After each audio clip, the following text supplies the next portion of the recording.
Baik, bismillah. Assalamualaikum warahmatullahi wabarakatuh. Waalaikumsalam warahmatullahi wabarakatuh. Kembali lagi di channel kita, channel Dakwah Solo, pada Ramadan di hari yang kesekian ini, Ustaz. Alhamdulillah, para pemirsa Dakwah Solo, di video kali ini, kita kedatangan lagi bintang tamu, beliau Ustaz Yanto. Assalamualaikum, Ustaz. Waalaikumsalam warahmatullahi Sehat ya, Ustaz wabarakatuh. ya? Alhamdulillah sehat. Rasanya lancar nih, Ustaz? Lancar loh. Alhamdulillah ya. Baik, begini langsung saja Ustaz. Ini sedang ramai juga ya kemarin, belum lama di medsos ada tagar kabur aja dulu ini Ustaz. Yaitu menyinggung salah satu tokoh politik yang kemudian mengomentari ini ada orang yang kemudian lebih milih tinggal di luar itu Ustaz daripada tinggal di Indonesia. Ya karena mungkin menganggap di luar lebih menjanjikan ya Ustaz. Mungkin demi keluarganya karena pendapatannya lebih banyak daripada di Indonesia, itu akhirnya mereka memilih keluar. Dan dikomentari bahwa mereka tidak nasionalis atau tidak cinta pada tanah air gitu Ustaz. Nah sebenarnya bagaimana Ustaz pandangan dalam Islam ini? Kita harus cinta tanah air, kemudian tinggal di negeri sendiri, atau harus mengutamakan keluarga nih Ustaz? Itu. Apa terkait dengan ini cenderungnya seperti larangan ke luar negeri gitu ya. Atau stay di Indonesia kemudian yang lain. Dan memang sedikit ya terkait dengan nasionalisme dan cinta tanah air ya. Lebih tepatnya mungkin cinta tanah air ya nanti ya. Kita bahasnya nasionalisme itu sudah masuk pemahaman umum ya terkait dengan kenegaraan dan yang lain sebagainya. Tapi terkait dengan cinta tanah air, maka saat seseorang itu dikatakan tidak membolehkan seseorang itu keluar dari tempat tinggalnya atau yang lainnya, sebenarnya ada dua kemungkinan menurut saya dalam pemahamannya. Yang pertama, dia tidak memahami sunnatullah. Kemudian yang kedua, dia tidak memahami hukum di dalam Islam tentang safar dan yang lain sebagainya. Gitu ya. Nah, untuk terkait dengan sunnatullah, sebenarnya sangat banyak ya kejadian bahwa bukan kejadian ya, sebuah tradisi ataupun bahkan peristiwa-peristiwa pada masa lampau di mana manusia itu berpindah-pindah dari tempat satu ke tempat yang lain. Bahkan di dalam di negeri kita sendiri ya, di dalam setiap pulau kita, di dalam suku-suku yang ada itu ada sebuah namanya tradisi merantau dan yang lain sebagainya dari satu pulau ke pulau yang lain. Nah ini sehingga ini tidak memahami itu, tidak memahami sunnatullah bahwa manusia itu tidak mungkin selamanya berada di berada dalam satu tempat, tapi pasti mereka dari satu keturunan itu, satu generasi itu akan berpindah ke tempat yang lain. Dan ini memang sudah menjadi sifat manusia yang telah diciptakan oleh Allah Subhanahu wa taala ya, untuk bertebaran ke seluruh bumi dan membuat sebuah komunitas baru, kemudian negeri-negeri baru, bangsa-bangsa baru, dan itu sudah ada sejak masa yang lampau. Nah, kalau mempertanyakan orang yang berpindah, nah itu juga mempertanyakan yang pertama sunnatullah, mempertanyakan Tuhan. Dan yang kedua, dia tidak memahami tradisi yang ada di dalam Indonesia mungkin saat ini ya. Kemudian terkait bangsa Indonesia yang dia itu tinggal ke luar negeri, kemudian mencari nafkah untuk anak dan istrinya, keluarganya, itu adalah bentuk dari implementasi dia dalam mencari nafkah. Dan itu adalah bentuk dari kewajiban. Kalau memang pada kondisi dia terpaksa harus meninggalkan Indonesia, ya apa boleh buat, kan seperti itu. Nah, karena perjuangan dia mencari nafkah untuk anak dan istri itu harus diapresiasi, dan ini adalah bentuk dari ibadah yang besar. Yang kalau dihalangi ya juga ini menjadi polemik ya di kehidupan warga Indonesia ya.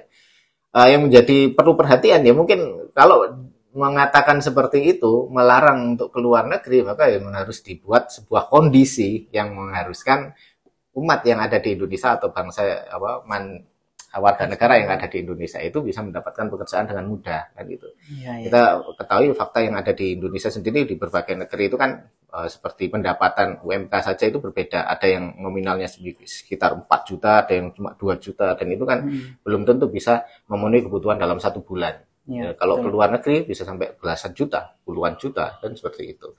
Bukan berarti tidak mencintai tanah air, tapi mereka masih ingin pulang dan ingin bertemu anak dan istrinya, dan itu adalah bentuk dari kecintaan terhadap negerinya. Saya rasa seperti itu. Ya, saya teringat dari kisah dulu Rasul Sallallahu Alaihi Wasallam ketika hijrah ya Ustaz. Itu beliau juga sebenarnya cinta tanah kelahirannya Ustaz, cinta Mekah gitu ya. Beliau dakwah di Mekah, tapi karena kondisi memaksa beliau untuk hijrah, ya akhirnya beliau hijrah. Tapi ya berarti ya ada yang juga nyeletuk Ustaz. Berarti Rasul tidak cinta tanah air gitu. Nah, tapi kalau di situ konteksnya berbeda ya Ustaz ya, terkait dakwah. Nah, apakah kalau seperti itu harus Ustaz?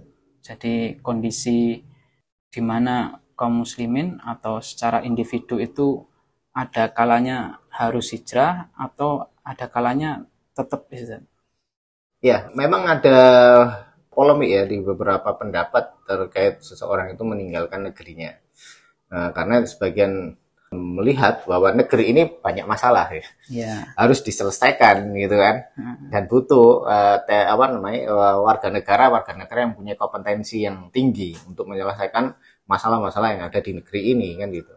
Tapi kita juga harus melihat problematika yang ada di negara tersebut, apakah masih bisa diperbaiki atau tidak ya, dan juga apakah negeri tersebut masih bisa menerima dirinya itu untuk mencoba untuk memperbaiki negeri tersebut. Lalu Rasulullah pada saat itu memang betul-betul pada saat itu Mekah tidak bisa untuk dirubah secara keseluruhan ya, dan beliau sendiri ditolak, kemudian diancam dari pembunuhan dan yang lain sebagainya. Maka Allah telah memerintahkan Rasulullah untuk berhijrah di sebuah negeri di mana negeri itu 80% ya, bahkan sebagian besar dari penduduknya itu telah memeluk Islam, dan mereka mendambakan Rasulullah untuk datang ke negeri mereka. Mereka mencintai Rasulullah, menginginkan Rasulullah berada di sana, kemudian menginginkan Rasulullah memimpin mereka. Maka ini adalah bukan sebuah ibaratnya tawaran ya, kewajiban bagi beliau sebagai selaku seorang nabi ya, untuk memimpin dan membangun sebuah peradaban di sana. Seperti itu. Tapi Rasul memang sangat mencintai Mekah, hingga pada saat Fathul Mekah pun sebagian besar kaum muslimin yang hijrah ke Madinah itu datang ke Mekah itu sangat terharu ya. Bahkan sebagian dari mereka itu menunjukkan bagaimana mereka mencium tembok-tembok di sana, kemudian sangat mendambakan, dan itu adalah bentuk dari kecintaan mereka terhadap tanah air mereka itu. Nah, seperti yang sampaikan tadi ya, terkait dengan apakah harus kondisinya itu tetap keluar atau ada di dalam negeri, ya seperti tadi, kondisi apabila di negeri di luar itu bisa memperbaiki ekonomi keluarga seperti tadi ya, itu bisa dilakukan. Tapi kalau terkait dengan bagaimana negeri tersebut dalam kondisi terpuruk, kemudian butuh talent yang manusia-manusia yang bisa memperbaiki negeri ini, nah ini harus tidak bisa secara individual, karena faktanya sangat banyak orang-orang hebat di Indonesia itu yang sebagian mereka terpaksa keluar negeri karena di luar negeri itu lebih diakui daripada di negerinya sendiri. Sehingga untuk memperbaiki Indonesia itu tidak bisa secara individual, tapi harus sistemik, yang itu merubah cara pandang, cara pikir, kemudian baik itu pendidikannya, kemudian juga sistemnya, itu semuanya harus berubah. Ekonomi dan politik secara yang lain itu semua harus berubah. Mungkin bertahap, tapi itu bisa dilakukan apabila bangsa Indonesia ini siap untuk mencoba untuk membuat perubahan, kan seperti itu. Itu mungkin. Iya. Berarti secara personal kita ini ya ada dua pilihan ya Ustaz. Kalau mampu untuk merubah keadaan kondisi negara kita ini ya tetap harus stay gitu ya Pak. Tapi kalau kemudian butuh amunisi, misalnya kan banyak juga yang pelajar ya Ustaz, atau mahasiswa ini kuliah di luar, kemudian kembali dengan sakofah yang luar biasa, akhirnya dakwahnya lebih masif, lebih bagus, berarti ya dia harus merantau gitu ya Ustaz. Nah, seperti itu. Dan mungkin ada pesan Ustaz terkait kondisi masyarakat ini, dan juga pesan pada kaum muslimin pada umumnya Ustaz, tentang kondisi masyarakat sekarang. Ya, memang seperti yang kita bahas tadi ya, merantau itu adalah sunnatullah. Bahkan kita di dalam Islam itu ada sebuah khas ya, sebuah kalimat ya, tolabul ilmi faridot tolabul ini wal bisin ya. Jadi menuntutlah ilmu sampai ke Cina dan seperti itu. Ini menunjukkan bahwa ini adalah bentuk dari sebuah perjuangan ya, baik itu menuntut ilmu, mencari nafkah dan yang lain sebagainya ke luar negeri atau di luar wilayah yang dia diami, itu adalah perkara yang boleh saja.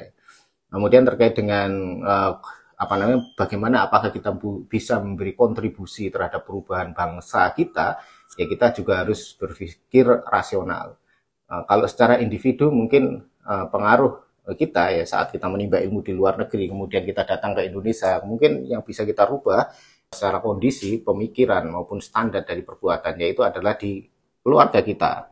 Kemudian di masyarakat kita apabila kita mempunyai status sosial yang itu bisa menjadikan kita dimengerti dan juga diikuti oleh sebagian masyarakat yang ada di wilayah itu.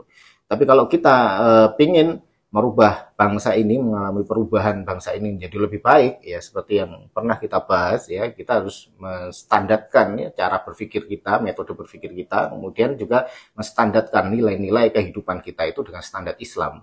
Dan ini tidak bisa dilakukan secara individu, tapi juga harus dilakukan secara jamaah. Dan jamaah ini harus juga mendakwahkan, bukan hanya secara personal atau kelompok, tapi juga pada negara dan juga pada penguasa yang untuk saat ini. Seperti misal, ya kita harus diskusi dengan Pak Presiden, Pak Menko Polhukam atau yang lain sebagainya untuk menyelesaikan problem kehidupan di Indonesia ini. Apakah bisa membuat sebuah konsepsi politik, kesepakatan politik juga ya untuk membangun negeri ini lebih baik. Dan pasti ya pada nilai tataran argumentasi, ide itu rasional lah, tidak akan muncul hal-hal yang buruk ya, contohnya melakukan kudeta dan yang lain sebagainya, kan tidak seperti itu, karena tataran konsep itu ya bisa difikirkan, bisa diargumentasikan, bisa didiskusikan, dan bisa dipertimbangkan oleh penguasa yang ada di negeri kita. Dan bisa jadi dengan bahasan para ahli itu, kita bisa mempunyai sebuah konsep solusi yang itu bisa diterapkan di Indonesia, dan itu bisa menjadikan Indonesia lebih baik. Ya, Masya Allah. Jadi ini kembali ke kita masing-masing akhirnya, Ustaz. Jadi kalau kita bukan bagian dari yang memberi solusi, kita menjadi bagian dari yang bermasalah. Ya. Nah, jadi ya pemirsa Dakwah Sholih yang dirahmati Allah, share video ini ya, dan video-video yang lain ya, karena kondisi kita sekarang, kondisi Indonesia ya, tempat kita hidup ini sedang tidak baik-baik saja gitu. Dan insya Allah kita akan bahas di video-video yang lain juga. Ya, kita akan bahas bagaimana upaya untuk menjadikan negeri ini menjadi negeri yang lebih baik lagi. Seperti itu. Mungkin percakapan kita cukup sekian ya, Ustaz. Akan kita sambung di video selanjutnya. Baik, untuk pemirsa sekalian jangan lupa untuk like, komen, dan juga subscribe. Ada salah kata dari kami mohon maaf. Wassalamualaikum warahmatullahi wabarakatuh. Waalaikumsalam warahmatullahi wabarakatuh.